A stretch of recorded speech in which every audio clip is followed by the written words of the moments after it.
ভাই এখন আমার নিজের পরিবারের জন্য পেট পালা লাগে, এই কারণে আমাকে করা লাগে। চা খাই ভাই, বাধা দেয়। ভাই ভালো জায়গায় বসি, কিন্তু এই জায়গায় বসি ধুলে পানি মারলে আর কি ধুলে থাকে না। এখন ধুলা এখন না, কিছুদিন আগে সামনের দিক যাম গা, সমস্যা নেই।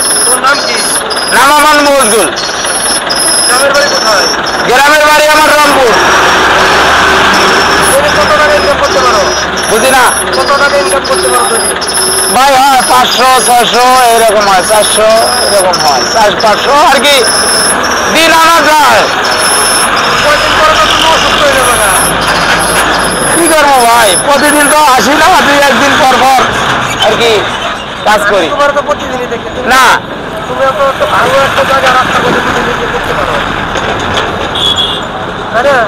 ঠিকই আছে। পরিবার আমার 3 সন্তান আছে। বয়স কত, কার কত বয়স? ভাই আমি মেয়ে সবার বড়, মেয়ে বিয়ে দিয়ে দিছি আমি। জি, আর একটা মেয়ে আছে বিয়ে দেওয়ার জন্য। আর স্ত্রী? স্ত্রী কোনো কর্ম নাই ভাই, বেকার। হ্যাঁ, এখানে থাকো কোথায়? এখানে থাকি এই মোগলখা। প্রতিবন্ধী কিভাবে হইলা বলো তো? প্রতিবন্ধী কিভাবে পেলাম, আমার চেয়ারম্যানে করে দিচ্ছে। আমি ঠ্যাং শেষরা হাঁটি ভাই। না, তুমি কি জন্মের থেকে এরকম? জন্মের থেকে আমি মানে ঠ্যাং শেষরা হাঁটি। কোনো অসুখ বিসুখ? না না না না না, আমি ঠ্যাং শেষরা হাঁটি। এটাই এই জন্য আমার চেয়ারম্যানে দেখিয়ে আমার একটা প্রতিবন্ধী কার্ড করে দিছিল।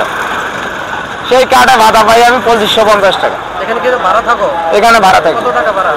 ভাড়া 3000 টাকা। এখানে বাচ্চা কাচ্চা থাকে? হ্যাঁ, সবাই থাকি আমরা। তোমার একলা উপার্জন সবার সঙ্গে? একলা আর উপর দিয়ে সব। এমনিতে কেউ কোনো সাহায্য সহযোগিতা করে না? সাহায্য এই যে যেমন তুমি আসছো, আমাকে দিলা 10-20 টাকা 50 টাকা দিলা, এইরকম সবাই করে না। এটা দিয়ে চলি আমি। এখানে বসার আইডিয়াটা কিভাবে আসলে ধুলার মধ্যে? ধুলার মধ্যে বসি না ভাই, মানে ধুলা ধরো সামনে বসি, ধুলা বেশি হলে এনে থাকি না বা সামনে যাই, এইরকম করি। নাম আমার মজদুল। রংপুর কোন জায়গায় বাড়ি? রংপুর পীরগঞ্জথানা। গাজীপুরের ঢাকা সিলেট মহাসড়কের ভোগড়া বাইপাস এলাকায় এই রাস্তার উপর বসে এভাবেই ধুলার মধ্যে মানুষের কাছ থেকে 2-4-5 টাকা সাহায্য তুলে সংসার চলে প্রতিবন্ধী মকদুল হাসানের। মকদুল হাসানের বাড়ি রংপুর জেলায় পীরগঞ্জ উপজেলায়। বর্তমানে গাজীপুরের মোগরখাল এলাকায় তিনি একটি ভাড়া বাসায় থাকেন। সেখানে তার স্ত্রী এবং সন্তানকে নিয়ে তিনি বসবাস করেন। তার বড় মেয়েকে কিছুদিন আগেই তিনি বিয়ে দিয়েছেন মানুষের কাছ থেকে সাহায্য সহযোগিতা তুলে। মকদুল হাসান জন্মের পর থেকে তিনি প্রতিবন্ধী হিসেবে জীবিকা নির্বাহ করছে এবং অত্যন্ত কষ্টের সাথে তার জীবন চলছে। নিজে উঠে দাঁড়াতে পারেননি, পা ছেঁচড়িয়ে মানুষের কাছে গিয়ে 2-4-5 টাকা সাহায্য তুলেন। কিন্তু সবচেয়ে অবাক করার যে বিষয়টি হচ্ছে, এই ঢাকা সিলেট মহাসড়কের কাজ চলছে, এখানে চারপাশ দিয়ে রাস্তার প্রচণ্ড ধুলার মধ্যেও মকদুল হাসান কোনো কিছু উপেক্ষা না করে সে কিন্তু প্রতিদিনই নেই এভাবেই কিন্তু মানুষের কাছ থেকে সাহায্য তুলছেন। এবং সবচেয়ে বড় কথা হচ্ছে, এই দিক দিয়ে যেসব গাড়ি চলাচল করছে প্রতিটি গাড়ির চালক তাকে অত্যন্ত খুব ভালোভাবেই চিনে, কারণ সে প্রতিদিন এই রাস্তাতে বসে এই ধুলাতে এভাবে মানুষের কাছে সাহায্যের জন্য আবেদন করেন এবং যার যতটুকু সামর্থ্য আছে সেই সামর্থ্য অনুযায়ী মকদুলকে সবাই সাহায্য সহযোগিতা করে। মকদুলের ইচ্ছা যে তার যে সন্তানগুলো রয়েছে সেগুলোকে তিনি ভালোভাবে মানুষের মতো মানুষ করবেন।